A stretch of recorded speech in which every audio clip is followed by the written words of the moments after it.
Hello, my name's Athena Dinar and I work for the British Antarctic Survey. And I'm really delighted to be bringing you this talk today as part of the Cambridge Festival. If you don't know, British Antarctic Survey is the UK's operator in Antarctica. We've got 5 research stations and currently have 2 ships.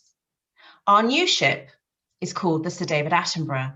And today we have a talk for you from one of its captains, Will Whatley. Over to you, Will. Tell us all about the ship, what it can do, and how you've become captain of this magnificent new ship for Britain. Hello and welcome on board. My name is Will and I am in command of the Royal Research Ship Sir David Attenborough. I'm on board the ship at the moment and we're alongside in Holyhead in North Wales, just getting ready for the next stage of our trials programme. I joined the British Antarctic Survey in 2008 as third officer.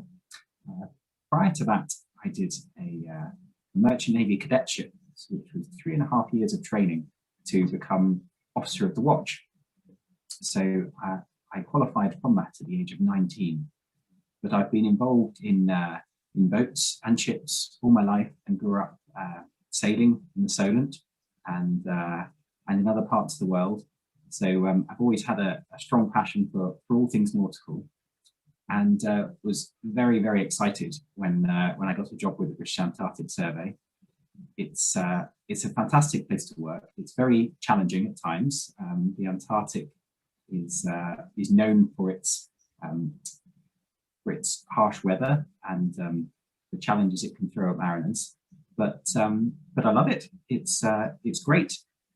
So once I joined the British Antarctic Survey, I then got promoted up through the ranks and got my first command in 2015, which was heading to Antarctica on one of our previous ships, the Ernest Shackleton.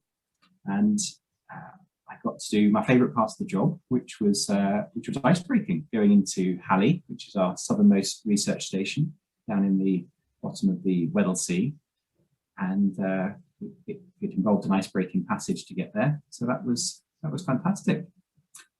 I then joined the project to build the Royal Research Ship Sir David Attenborough in April 2016 and have been working on the project ever since. I did have a few trips back away at sea whilst the new ship was being built, just to cover some of those periods. And also, if not, it would have been a very, very long period ashore without stretching my sea legs. So when I first joined the project to build this brilliant ship, it was just on paper. There was nothing tangible. There was not one piece of steel, not one component that actually existed. It was all just drawings. And to have been on the project and working towards getting the ship to sea for 5 years now has been an incredible experience. I've learned a huge amount, and to see the project grow has been really remarkable for me. It's been a very exciting process, and it's been challenging for all involved. Bringing a new ship to life is something that makes you learn a lot about ships and how to operate them. What I'm going to do is go through a few slides. This first one is a picture of the ship out on its initial sea trials, which I was fortunate enough to be on. This is when the ship went to sea when it was still belonged to Camel Laird, who built the ship in Birkenhead, just near Liverpool. And this is what it looked like when I first joined the project. So this is what we all imagined the ship to be. This is a scenario trying to show the different capabilities that we've got on board.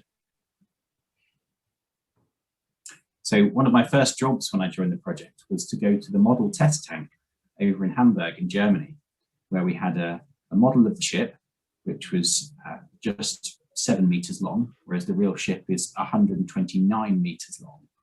And the ship was put through its paces to check that the hull design was suitable for what we needed to do because it's a first of class ship, so nothing like this has been built before. It's not like it's a hull shape which we knew worked. It was something completely original. So we tested it in different sea conditions in the test tank, and we also tested it in ice. So there was an actual tank where they froze, and I got to have a drive of the model in the ice for the very first time, which was really interesting as well. And there were some points we picked up from that, but on the whole, it was a very successful process doing that testing. And from that through to the full scale trials that we did just a few months ago with the ship in rough weather, I'm pleased to say the results were fairly accurate, and the ship handles the rough weather really well. It's exceptionally comfortable, and it's very, very pleasing, because the ship is somewhere where those of us who work on board will spend half our lives. The fact that it's a comfortable place to be it makes a massive difference to us, and it also, not just in terms of comfort for the motion, but also all the facilities that we have on board. The ship is really, really comfy. So this was some of the first plates of steel that turned up 3 or 4 months after I started working on the project. After reviewing a lot of the drawings, we actually started building the ship, and you can see the daylight there in the left of the photo, which is the slipway that goes down into the Mersey where the ship was launched. And this building is the construction hall at Camel Air. So the ship was built in blocks, and towards the end of the presentation, I'll show you a video of how those blocks were all put together. But this photo shows the main accommodation block, which at the time we all called Block 51, but now we just know as the accommodation. And that was lifted on with these two crawler cranes. It was a tandem lift, and the weight of it was 550 tons. And that's quite incredible. To get the height for the lift, we actually had to lower the level of the water in this locked basin. So it's a basin with a gate, so it doesn't go up and down with the tide. Normally the level is the same. But I found it fascinating that we actually had to pump out some of the water to be able to lower the ship down, to be able to have enough height with these cranes to get this block on, which was really interesting. And the ship has many interesting features, and some of them are very new to us, and some are unique to any ship in the world. The moon pool is one of them which we're really interested to try out. So in the middle of the ship, there is a 4 meter by 4 meter square shaft that runs all the way down the ship, which means we can deploy scientific equipment through there, even when the weather's bad outside, and also when there's ice around the ship. So if you've got ice all around the ship and you want to deploy something over the side, you can't deploy scientific equipment through ice, or even really that close to ice, because it can damage it or damage the wires. But if you deploy it through the middle of the ship, it's a lot more protected. So this is quite an exciting feature for us to try out in the Antarctic. You can see there's a door at the bottom and doors at the top, so we can seal it off and not use it as well. But we're all looking forward to giving it a go. And coming from a small boat background myself, part of the project I've been really interested in is the ship's boats. As like I said, I grew up around small boats, so we needed a lot of different capabilities. So we've got a workboat and a cargo tender. So Erebus here is the workboat, built down in Pembroke Dock in Wales, and it was actually built in the same yard as the original HMS Erebus, which was built in 1826. And our cargo tender is called Terror, which was built very close to where the original HMS Terror was built. So HMS Terror was built down in Topsham. Our Terror was built in Exeter, just up the road.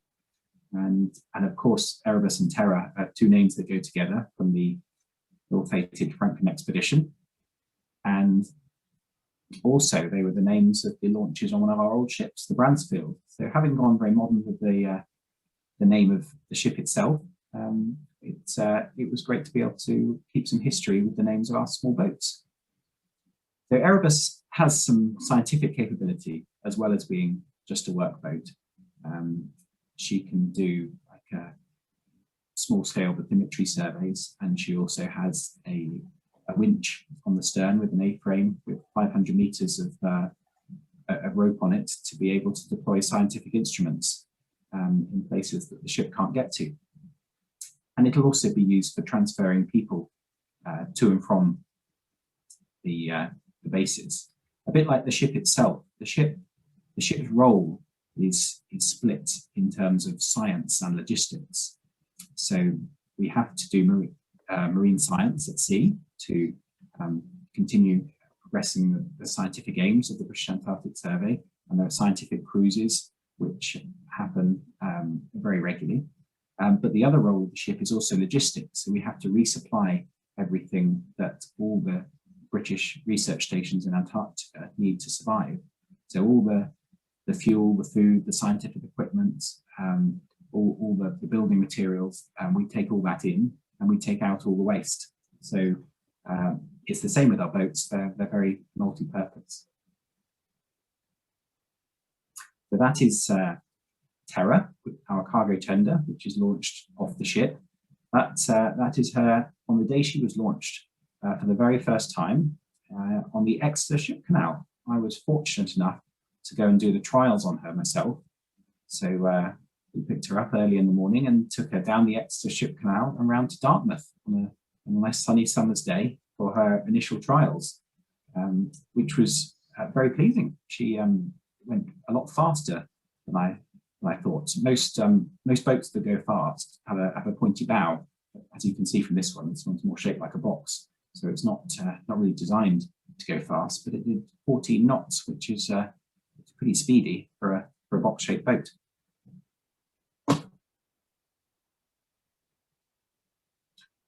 One of the most exciting days of the project was the launch day. This was back in the summer of 2018 when the ship was really starting to come to life. The ship yard built 2 tracks, which are called ways, down the slipway for the ship to slide down. And it was a very hot summer's day, so the grease on the ways was extra slippery. And the ship slid into the water at about 10.5 knots. I was lucky enough to be on board. I'll just play this short video of the launch itself. Sir David Attenborough himself and Professor Jane Francis pushed the button to launch the ship, and then she slid down the slipway into the Mersey. You can just about see me standing there on the port side of the ship. Got control of the ship and went round into the wet basin, touching the water for the very first time. This was also just before the accommodation block of the ship.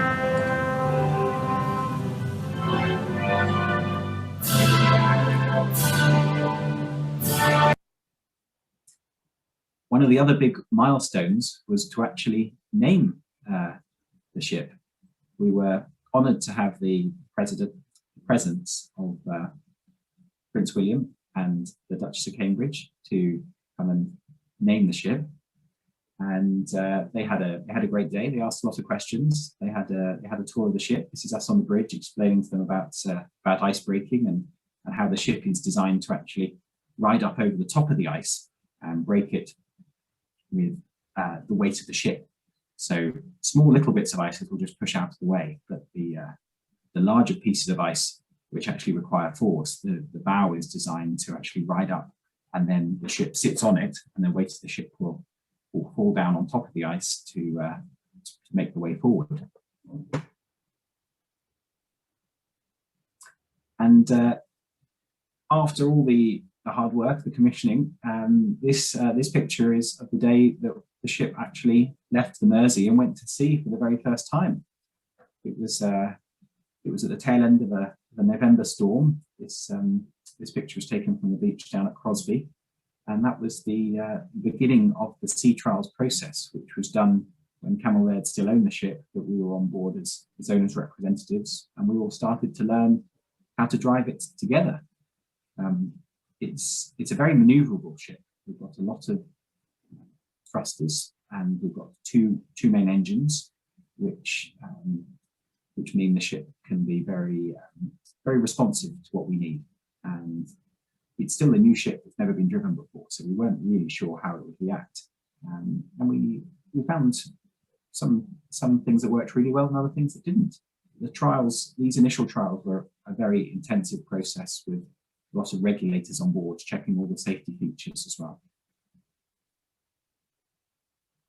So after those trials, we came into Holyhead, and this is another exciting day, because this is the day that we took ownership of the ship. And actually, after all these years of hard work, it was ours, and we were able to start operating it the way that we planned. So this was us putting up the British Antarctic Territories ensign for the very first time, and then we began settling into our new home. And it was very much like moving into a new home when you've just moved in, trying to unpack all your boxes and figure out what you want in each cupboard and where you're going to store everything, and trying to make sure that you can find it all again once you store it all away. So that was an interesting process, and a process that's still ongoing in many respects too.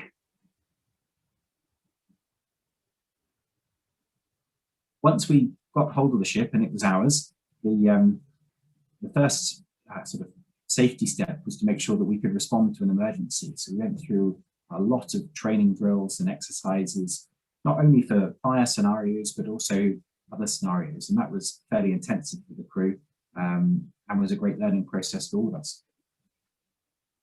After we did all that and were satisfied that the ship was in a safe condition to take to sea ourselves, we set off and did our initial sea trials to perform all the tests that we need to do that can't be done in port. So before you take a new ship to sea, everything that's possible that could be tested whilst the ship's safely tied up alongside is tested. It's only when all that is tested and you're left with just the things that you can only test at sea that you go to sea. So we went off to test things like making fresh water, which you can't do in port, and burning rubbish in the incinerator, further manoeuvring familiarity trials, and things like making sure that you still get suction on your pumps for fire and things like that whilst the ship's moving fast. And so there's a whole long list of things we needed to try, but we thought we might as well do it somewhere very pretty and scenic. So we went off to the west coast of Scotland, and this is us making our approach up to the Sound of Mull, to go up round through the Sound of Mull and up past Tobermory, which is where this fantastic shot was taken, with Tobermory in the background there. And the locals were very pleased to see us there. A lot of them came out in their small boats to see the ship, and we got a fantastic reception. That picture was taken by a friend of mine, which was another Sound of Mull picture. It's a great shot of the ship. We also needed to test some of the longer range capabilities of the ship, to test things like fuel consumption over 12 hours to see what the best varieties of engines. So we have 4 main engines, 2 big and 2 little ones, and we did a lot of testing to see what the most fuel efficient configurations are. So to do that, we had to go to a lot of different places. So this is a picture of the ship off the Giant's Causeway in Northern Ireland. And then this is a picture of the ship at anchor up in Loch Buie in Scotland. We did a lot of anchoring trials, because it's something we do also do in Antarctica sometimes as well. So going right back to the beginning of the process, this video is showing how the ship was built in blocks. and shows it coming together. For example, these two circles you can see here are our stern thrusters, and then all the other blocks are formed around this, and this is the beginning of the ship. That was the propulsion motors and the main engines, and the moon pool you can see there too. I'm happy to take any questions whilst this is playing. Thanks, Will. That was a brilliant description of what we've been doing with the ship so far, and a little bit about what you've been doing on the trials. I've got a few questions that have come in. This one is from Charles Howie. He says, he asks, if like Sir Ernest Shackleton, you were trapped in sea ice in the South Weddell Sea in late February, would you have sufficient stores to last 10 to 12 months? So put yourself in his shoes and just explain what we would do in the current day. Certainly, it's an interesting question and something we do think about a lot. It's something we've got contingency plans in place for. I'm pleased to say it's never happened to a ship of the British Antarctic Survey. But the answer is yes, we do have enough stores and we would be able to survive the winter. Our contingency plans do include trying to go down to a skeleton crew and using planes to evacuate people in that scenario. So if we had to winter in the pack ice, we'd try and do it with the minimum amount of people possible and try and get everyone else out by air. But it remains a possibility. It could happen if it's late season and we get stuck in the ice and then it all starts reforming. Yeah, it could happen. And I think from a personal point of view, despite the fact they wouldn't be planned, so something's gone wrong, I think I'd quite enjoy it. I don't mind being on the ship for long periods of time, and it would be quite an experience to be able to winter in the pack ice on a ship, but I'm not planning to do so. Well, that's good to know that you're ready for anything, Will, but let's hope that the ship doesn't get stuck in Antarctica. So I have another question from Florence, which is, what's the best thing about sailing in Antarctica on a polar ship? In a word, it's the ice-breaking passages. So the challenges and the dynamic planning that's involved in getting a ship from A to B through pack ice, I find really, really fascinating and enjoyable. It's interesting from a ship handling point of view. There's a lot of manoeuvring to do all the time, a lot of course changes, but also just from a sort of tactics point of view, we receive all the information from the ice imagery to look at where there's less concentration of pack ice, where there's more, think about what the wind's doing, so where the ice is going to move to, and trying to take all of that into account, as well as past experience, to sort of put together a plan to get through the ice and get to our destination is great, and it's very satisfying when it works. But sometimes it doesn't, and we do get stuck and have to sit and wait for periods of time for the wind to change and the ice to ease up. But for me, that's definitely the best part of working in Antarctica. And so I have another question from Hugh. What's it like breaking through the ice? Is it nerve-wracking, or is it exciting? Or, I mean, how do you know the ship's actually going to go through the ice? Well, interestingly, on this ship, we've actually got a very high-tech system to be able to measure the strain that you're putting the ship through as you're moving through the ice. Within the plates of the hull, there are these special strain gauge sensors that feed us up to the bridge, like a traffic light system. So if it's green, everything's fine. If it's yellow, then you're starting to strain the ship and you need to think about slowing down a bit. And if it's red, then you definitely need to slow down or stop because you're overstressing the ship. So that is a system we haven't had before. Before it just came down to experience and knowledge of what type of ice you're hitting. But the actual moving through the ice is when you can make progress is a fantastic feeling. It can be noisy down in the lower cabins near what we call the ice belt, because around the area where the ice can hit the ship, the steel is a lot thicker to strengthen the hull, and the frames that support the structure are a lot closer together. There's more of them. So in that area, it can be quite noisy because it's where the ice is hitting. But yeah, it's a great part of the job. And I remember when I went into the ice for the first time, and I asked the captain, what should I do? And he simply told me just to hit it and learn from experience, which I did, and continue to learn as well. Brilliant. Sounds very exciting. I know that when I've been on ships breaking through the ice, the sound is quite incredible. It seems like a very unnatural thing to do, but obviously is essential for us in Antarctica. And I have a question which I think some of our viewers might be interested in. So if they're watching this talk today and they think, I would really like to become the captain of a polar ship, what sort of career path might they want to take, and how can they find out a bit more about what it involves? Okay, so to begin with, to effectively start a career as a deck officer in the Merchant Navy, you need to do a Merchant Navy cadetship, which is 3.5 years of training to get your Officer of the Watch ticket.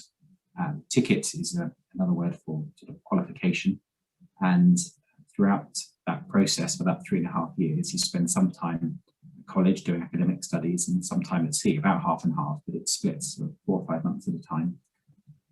And that process is sponsored by a variety of organisations. There's lots of information online about it. I knew from a young age that it's something I wanted to do, so I applied early and did it at the age of 16, but it can be done at any age. And it can be done with or without A-levels, with or without a degree. So it's a great option. It's very flexible. And then once you get to your qualification as Officer of the Watch, at the end of that, that's effectively like your driving license to be able to be on watch on a ship, but not be captain.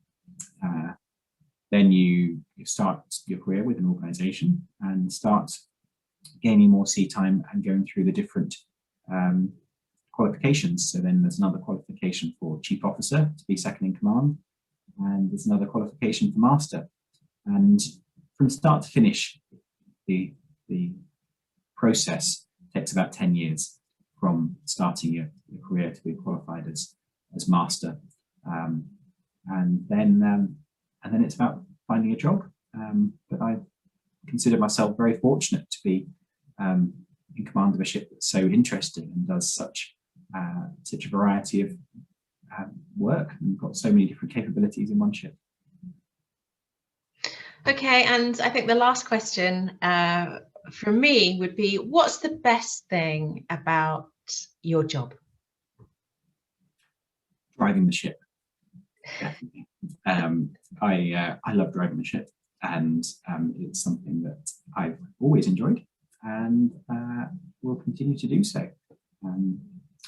The other parts of the job are interesting too, but actual hands-on manoeuvring and handling the ship is definitely the best. Brilliant. Well, thank you so much, Will, for sharing your story with us and telling us a bit more about the ship. Do you want to unshare the screen now? And for anybody who's watching, there's lots more information on our website, www.bas.ac.uk. Search for Sir David Attenborough. We've got lots of films. There's more of the time-lapse footage that you saw in the presentation there. And if you're interested more widely in the work of the survey, there's a lot of information about the science we do, our stations, and the range of positions that we have available. You don't just need to be a scientist or a captain to work for British Antarctic Survey. We actually employ chefs, plumbers, carpenters, doctors, and support staff. So if you're really interested in the work we're doing, and I'd say apply. I've been in this job for 20 years and love it too. Find out more at bas.ac.uk. Thank you very much for watching, and hope you enjoyed the talk. Thank you.